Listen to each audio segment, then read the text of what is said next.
Hello, my name's Austin, and recently I went on Your World of Building Blocks, the knockoff Lego, just sort of off brand building blocks website where you can get tons of blocks at a way cheaper price per part than you can with Lego, um, in terms of cents per part.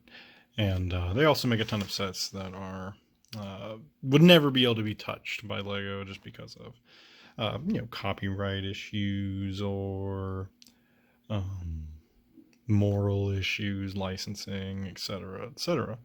And the set that I have that I'm building today is no exception. Today I'm building, I think it's the 18K K124. Um, the 18K K124 Evangelion uh, robot set.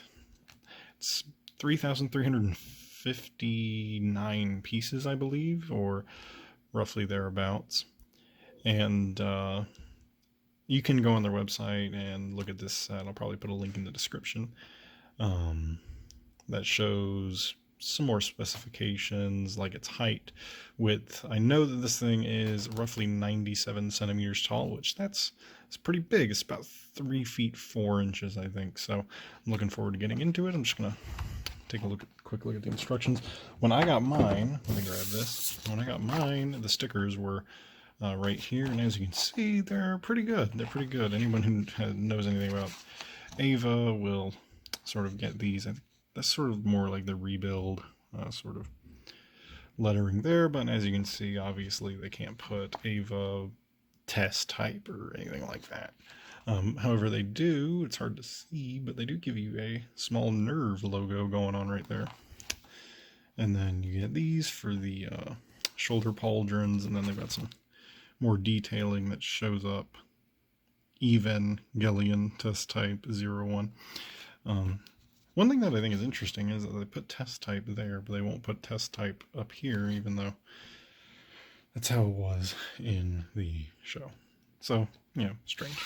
But here we have a breakdown. So it looks like you start out with the torso, and then you build the legs, and then you build the feet, I would think.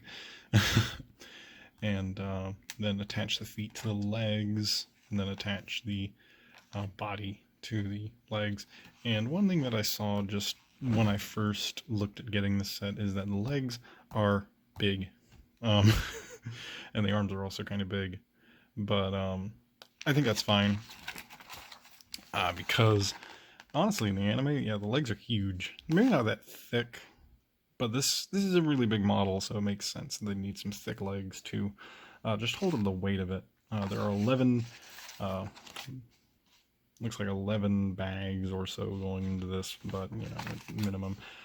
And then we do get a big old lance of Longinus going in. It's a little clunky looking. I'm not a big fan of it. Perhaps I'll take a liking to it once I actually get it out of the box. And then this Evangelion does have a third leg going on. And it's sort of just like a structural support, I guess, for the thing, but it's also supposed to look like the sorts of restraints that they had in the anime. So pretty neat, pretty neat.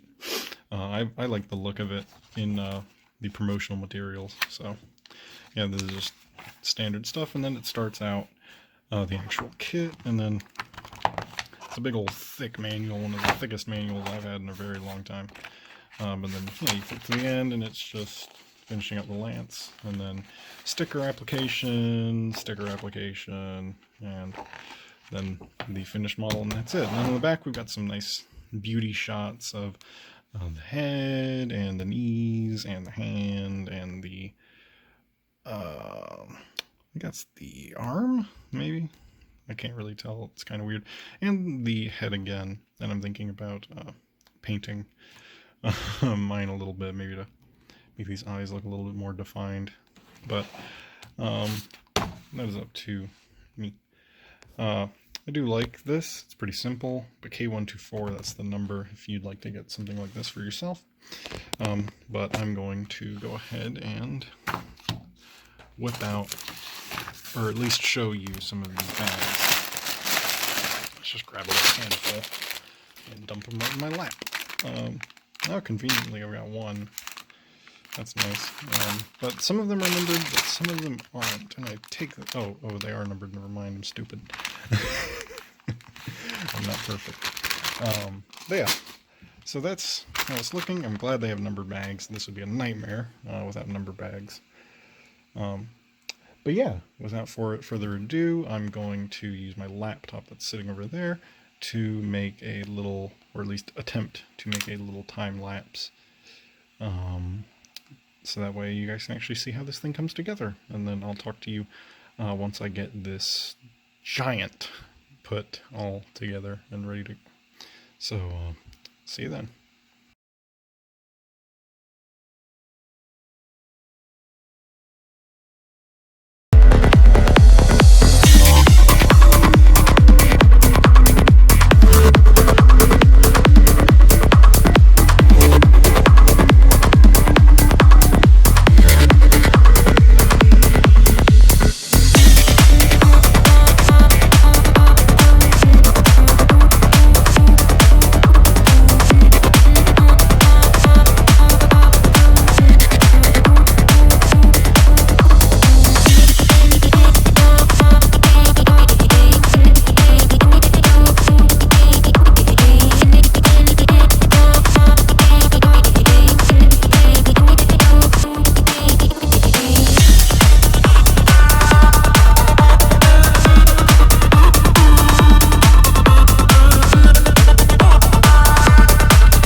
And we're back. It has been a little while, but I feel that now my thoughts are put together enough that I can give this set a fair shake of the proverbial stick. So just in these beauty shots that I'm getting right now, you can see that this thing is very, very, very, very large. I have kind of big hands, and it is just huge. Give another frame of reference. Dollar store tiny trash can. Maybe something a little bit bigger, something more like a hairbrush. Yeah, not even close, just huge. But anyway, this thing is very, very, very big. And kind of intimidating to a certain extent.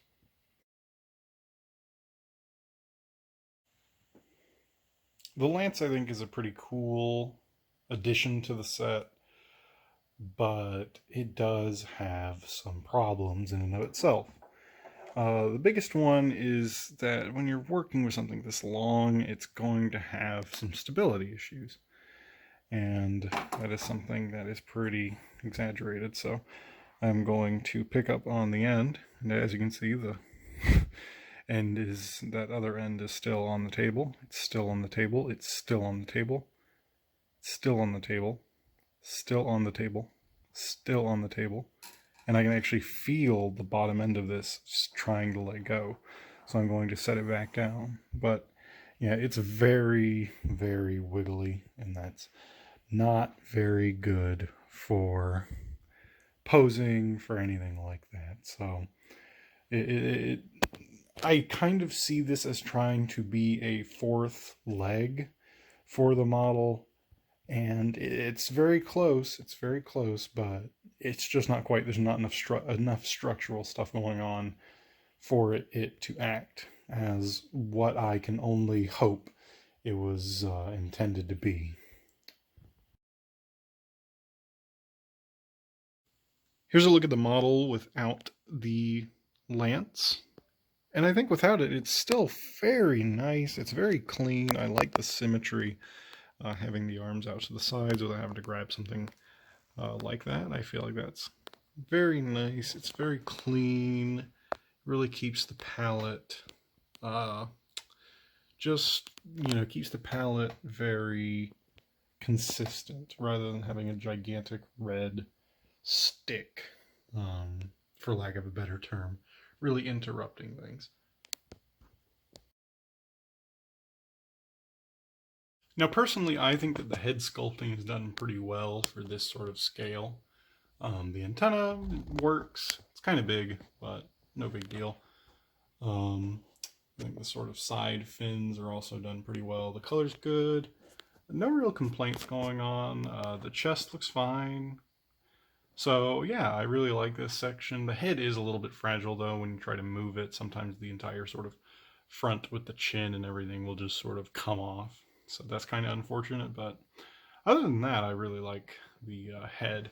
A couple other things while we are here. This whole line, this whole green, this line going down, that's all one big sticker. This whole triangle is a sticker. Same over here. This is all stickers. I think that's really nice. They're the ones that you put on and then you sort of peel off. So they're more like decals, I guess, but they're very nice. I like them. I like them a lot. They can't say Evangelion, but it does still say test type 01. I feel like it would be cool if they put test type 01 on these, but that might have been a little too obvious.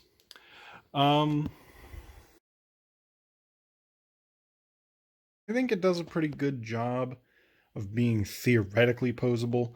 The size and scale of this thing make it pretty hard to pose successfully, but it is important to note that you can move the shoulders up and down. It's kind of hard to do, but yeah, it's kind of hard to do, but you can do that. You can also rotate the whole shoulders. You can sort of move these. Oh, come on, don't make me look like a stooge. These do turn. It's just sometimes kind of hard to get them to turn. Yeah, there it goes. Yeah, those turn. I don't think I turned that one yet, so that's probably why it's so sticky. The elbows have a joint right here, so they can move up.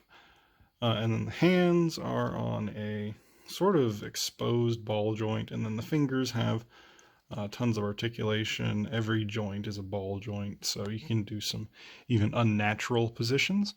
The whole torso is on a big gear, so you can turn the whole thing relative to the hips.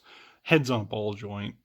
The shoulder pauldrons, sadly, are connected completely to the shoulders, so whenever you move the arms, they are going to move the opposite direction. So that is a little bit unfortunate. The hips can rotate forwards and backwards. The sort of thighs, I guess would be the best way to describe these, can rotate.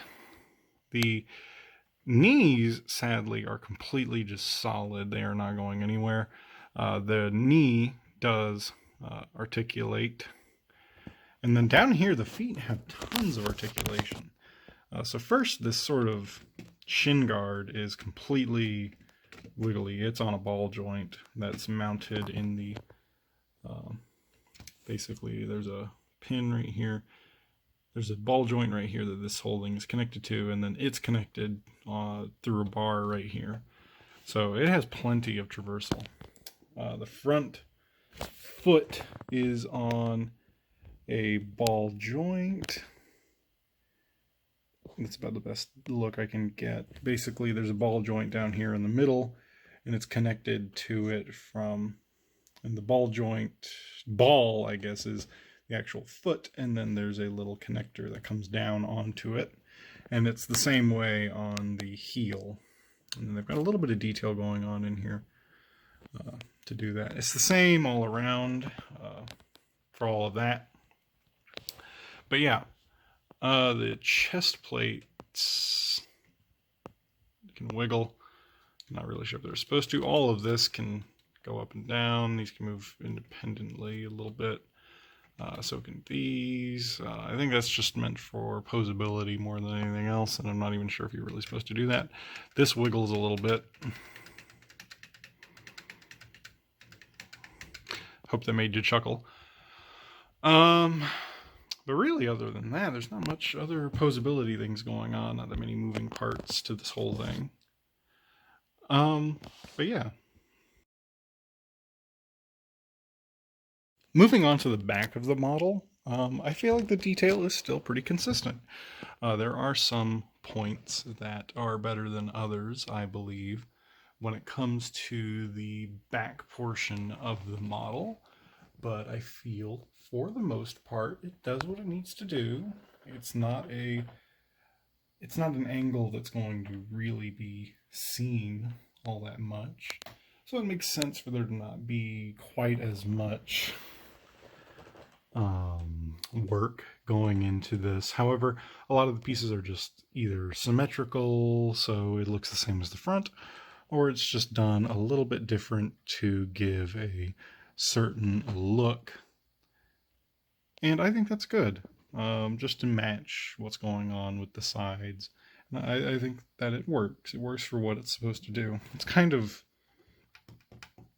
weak in there, I think, but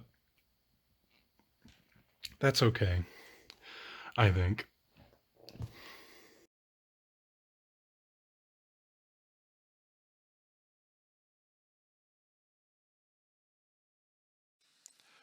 Hi there.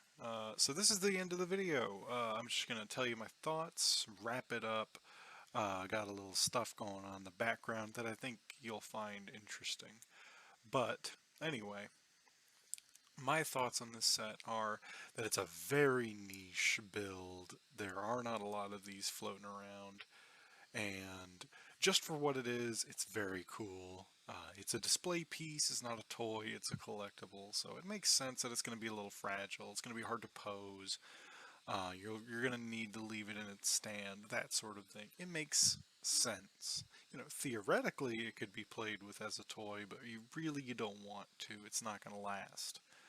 Um, I think that some of the proportions are weird. The big shin guards are kind of weird. I think they're just there to cover up all the Technic stuff that's going on with the feet, because the feet are just kind of a weak spot, at least for me. Um, I think the stand. I like the stand. I think it could be better, but I think that they were probably in a parts crunch in just trying to get something to hold this beast up, and I think that they did a pretty good job.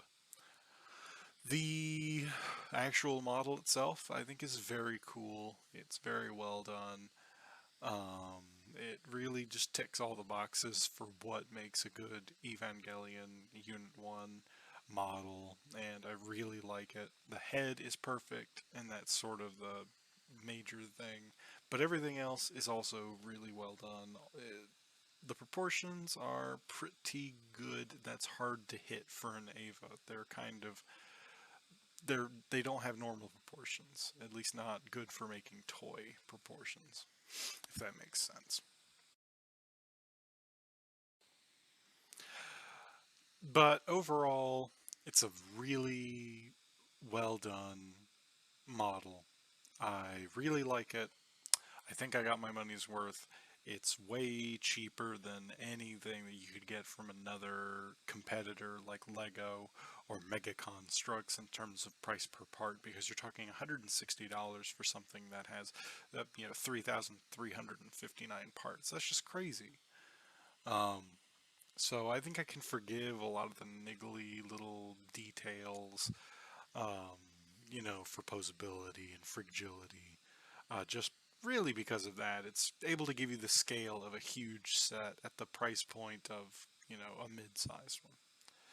But yeah, that about wraps it up for me. So thank you for watching my video. If you like it, just, like it. But that's about it. So I'll see you around.